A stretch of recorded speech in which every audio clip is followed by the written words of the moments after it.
अध्याय 1 शोकग्रस्त अर्जुन। श्लोक नंबर 36। हे जनार्दन, धृतराष्ट्र के पुत्रों को मारकर क्या हमें खुशी मिलेगी? इन अत्याचारियों को मारकर तो हमें अवश्य ही पाप लगेगा। कृष्णा व्यूअर्स, देखिए इस श्लोक में अब अर्जुन की मनोस्थिति क्या है। वो ये कह रहा है कि क्या एक्चुअली इन लोगों से लड़ाई करके हमें खुशी मिलेगी, और क्या ऐसा करने से कहीं हमें पाप तो नहीं लग जाएगा। इनफैक्ट वो कह रहा है हमें पाप लगेगा, है ना। देखिए हमारा जो मन होता है ना, वो एक डेविल्स एडवोकेट होता है। जब हमारे मन ने कुछ ठान ली हो तो वो बड़ा कन्विंस हो जाता है और बड़े ज़बरदस्त तरह के लॉजिक भी प्रेजेंट करता है। हम सब लोग लाइफ में कुछ भी जो कर रहे हैं उसके पीछे एक रीज़न होता है कि हम सब क्या चाहते हैं। आप बताइए, क्या हम खुशी चाहते हैं या हम दुखी होना चाहते हैं? तो हम सब क्या चाहते हैं? खुशी। अब आप सोच के देखिए, अर्जुन की उस सिचुएशन में क्या उसको सच में खुशी मिलेगी? भाई किसी को भी इतनी डिफ़िकल्ट सिचुएशन में अपने दादाजी से लड़ाई करके, अपने रिलेटिव से लड़ाई करके खुशी कैसे मिलेगी? खुशी तो नहीं मिलेगी। तो वो ठीक ही तो कह रहा है। तो फिर गड़बड़ क्या हो रही है? फ्रेंड्स, गड़बड़ ये हो रही है कि हम लोग ये समझ ही नहीं पाए हैं कि ये संसार तो है ही दुखालय। हम क्या कर रहे हैं, हम अपनी हर एक ड्यूटी करते समय अपनी खुशी को साथ में चिपका लेते हैं। हमें लगता है कि हमें हर चीज़ करने में खुशी मिलनी चाहिए। शास्त्र में ऐसा नहीं बताया गया है। स्क्रिप्चर्स में ये बताया गया है कि आपको अपनी ड्यूटीज़ को भगवान की प्रसन्नता के लिए करना है। कई बार आपको खुशी मिल जाएगी, कई बार लोग आपको पसंद करेंगे, कई बार आपको दुख मिलेगा, कई बार ऐसा भी हो सकता है आप अच्छा भी करो और लोग आपको पसंद ना करें। देखिए फॉर एग्ज़ाम्पल, हमारी आर्मी में पहुंचने के लिए लोग कितनी मेहनत करते होंगे, और जो सेना के जवान हैं वो कितनी बॉडी बिल्डिंग करते होंगे, कितनी टफ एक्सरसाइजेस करवाई जाती होंगी उनसे, ठीक है। जब वॉर नहीं भी होती, अब जब वॉर होती है, मान लीजिए किसी सेना के जवान की अभी नई नई शादी हुई थी, तो उसको खुशी किस में मिलेगी ये बताइए? वहाँ से आ जाता है अनाउंसमेंट कि आपको इमीडिएटली बॉर्डर्स पे आना है। अब ये बताइए कि सेना को जवान को खुशी उसकी नई नई शादी हुई है तो अपने घर पे रह के अपने वाइफ के हाथ से बने हुए पकवान खाने में मिलेगी, या वहाँ पे बॉर्डर पे जाके अपनी ड्यूटी को निभाने में मिलेगी? सोच के बताइए। तो देखिए, बिकॉज हम सब मन के दास हैं, जिस चीज़ में मज़ा आता है खुशी तो उसी में मिलेगी। उसमें कोई स्ट्रेस नहीं है। घर में ऑफकोर्स वाइफ के हाथ से प्यारी प्यारी रोटियां खाओ, नई नई व्यंजन खाओ, रिलैक्स करो, मज़ा उसमें आएगा। लेकिन ड्यूटी करने में मज़ा तो नहीं आएगा। बट आप ये बताइए उसको करना क्या चाहिए?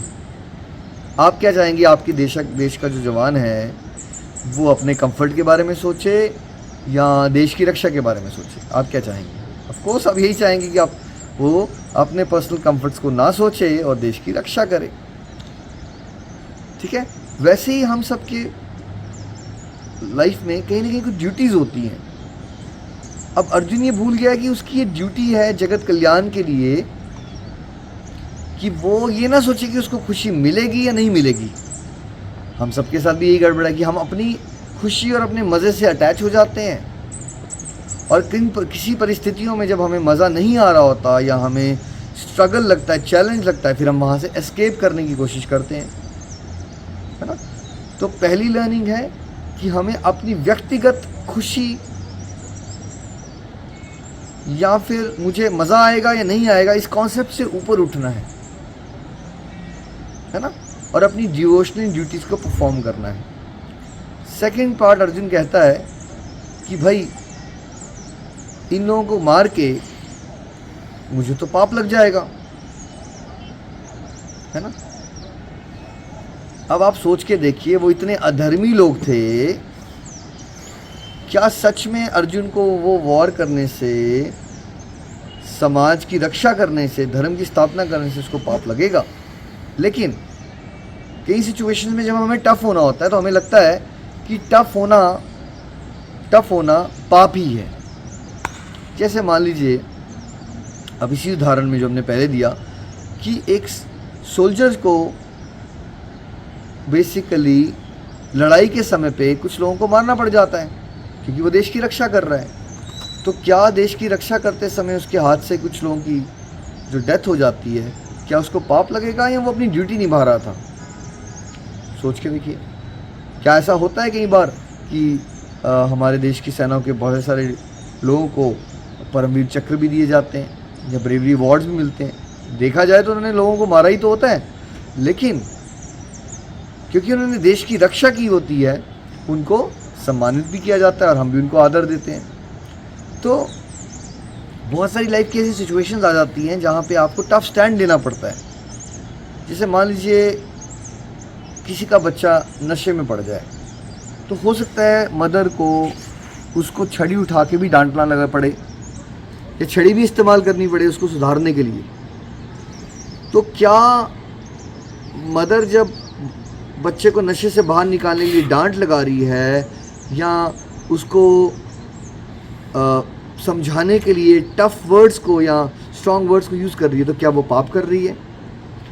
या एक्चुअली वो प्यार ही कर रही है, बट उसको सुधारने के लिए उसको डिफ़िकल्ट डिसीजन लेने पड़ेंगे, है ना? कई बार बच्चों को उनकी मनपसंद चीज़ से रोकना पड़ता है कि अगर आप ये रिएक्ट में नहीं आओगे तो जो मैंने आपको 3 महीने के बाद गिफ्ट देना था वो मैं नहीं दूंगा। तो क्या ऐसा करना पाप है? इन द सेंस कई बार हमें समाज को सही दिशा में लेके जाने के लिए, अपने बच्चों को सही दिशा में लेके जाने के लिए, कुछ लोगों को सही दिशा में लेके जाने के लिए टफ स्टैंड लेने पड़ते हैं। तो उस समय हमें ये नहीं सोचना चाहिए कि हम गलत कर रहे हैं, हम पाप कर रहे हैं। बिकॉज देखिए, लातों की भूत बातों से नहीं मानते। ये सिचुएशन भी जो कुरुक्षेत्र का वॉर है, क्या पांडवों ने और भगवान श्री कृष्ण ने ये पहली चॉइस ले ली थी कि ये वॉर हो जाए, या हर एक प्रयास किया गया था कि शांति बनाई जाए? हर एक प्रयास किया गया था। फिर भी जब भगवान श्री कृष्ण पर्सनली भी चले गए दुर्योधन के पास कि भाई 5 गांव ही दे दो, तो दुर्योधन ने उनको बंदी बनाने की कोशिश की थी और कहा था मैं सुई की नोक जितनी लैंड भी नहीं दूंगा। तो लास्ट रिजॉर्ट था ये वॉर। वैसे ही हमें ज़िंदगी में एकदम टफ डिसीजन लेके स्ट्रिक्ट स्टैंड नहीं लेने चाहिए। पहले तो हमें बिल्कुल पीसफुल पाथवे से ही चलना चाहिए, ठीक है? फॉर एग्जांपल, अगर आपको वर्क प्लेस में कोई बुली कर रहा है तो आपको स्ट्रेट अवे उसकी कोई बॉस पे जाके कंप्लेन नहीं कर देनी चाहिए। पहले आपको उसको प्यार से 1-2 बार समझाना चाहिए कि देखो यार, आप मुझसे साथ बदतमीजी से बात कर रहे हो, अगर आप अपना बिहेवियर नहीं बदलोगे तो मुझे आपकी कंप्लेन करनी पड़ेगी। आई काइंडली रिक्वेस्ट कि आप अपना बिहेवियर बदलें, ठीक है? तो ये पीसफुल तरीका था। बट अगर वो नहीं माने तो आपको क्या करना चाहिए? आपको डरे रहना चाहिए? नहीं, आपको स्टैंड लेना पड़ेगा। बिकॉज आत्म सुरक्षा के लिए, जगत कल्याण के लिए आपको डिफ़िकल्ट डिसीजन लेने पड़ते हैं, टफ स्टैंड लेने पड़ते हैं। और उसमें ये नहीं सोचते रहो कि आप कोई पाप कर रहे हो। देखिए, हनुमान जी भी गए, हम उनकी पूजा करते हैं। क्या हनुमान जी ने लंका को जलाया? वैसे तो हनुमान जी भगवान के शुद्ध भक्त हैं, वो अहिंसा प्रिय ही हैं। बट जब कोई हद मचाता है तो हमें डिफ़िकल्ट डिसीजन लेने पड़ते हैं, स्ट्रॉन्ग स्टैंड लेना आना चाहिए।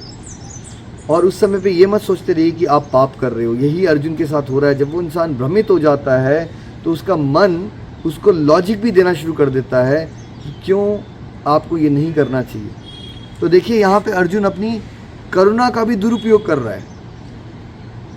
दया जो है वो जगत कल्याण में लगनी चाहिए, गरीबों के लिए लगनी चाहिए, अंडर प्रिविलेज लोगों के लिए लगनी चाहिए। दया जो है वो अधर्मियों के लिए, जो समाज का बहिष्कार कर रहे हों, जो समाज का शोषण कर रहे हों। फॉर एग्ज़ाम्पल, आप ट्रेन में ट्रेवल कर रहे थे और आपने देखा कि कोई लड़का किसी लड़की के साथ बहुत ज़्यादा बदतमीज़ी कर रहा है, तो आपको वहाँ दया भाव नहीं दिखाना चाहिए कि हाय ये लड़के को, चलो इसको करने देते हैं, मुझे क्यों इसको बोलना है कुछ, क्यों मैं पुलिस को बुलाऊं। उस समय पे आपको स्ट्रॉन्ग डिसीजन लेना है। तो विजडम का मतलब होता है कि आपको समझ होनी चाहिए कि कहाँ पे हमें स्ट्रॉन्ग रहना है और कहाँ पे हमें दया लगानी है। तो क्या वहाँ पे जब ट्रेन में छेड़खानी हो रही है तो क्या आपको उस बुली करने वाले लड़के के ऊपर दया दिखानी चाहिए या उस शोषण होने वाली लड़की के ऊपर दया दिखा के स्ट्रॉन्ग स्टैंड लेना चाहिए? क्या करना चाहिए आपको? तो दया का भी दुरुपयोग ना कीजिए। दया की भी एक राइट एप्लीकेशन होती है। और अर्जुन जब भ्रमित है तो वो ये समझ नहीं पा रहा है कि वो कौरवों के ऊपर दया दिखा रहा है, बट ये भूल गया है कि अगर वो युद्ध नहीं करेगा तो कितने हज़ारों लाखों लोगों के साथ अत्याचार होने वाले हैं, है ना। तो always remember the bigger picture, जगत कल्याण को पर्सपेक्टिव में रखते हुए लाइफ के अपने सारे डिसीजंस अगर आप लेंगे तो भगवान की ब्लेसिंग्स हमेशा मिलेंगी। और उस पूरी प्रोसेस में कई बार आपको स्ट्रॉन्ग एंड टफ डिसीजन भी लेने पड़ेंगे। श्रीमद् भागवत गीता की जय।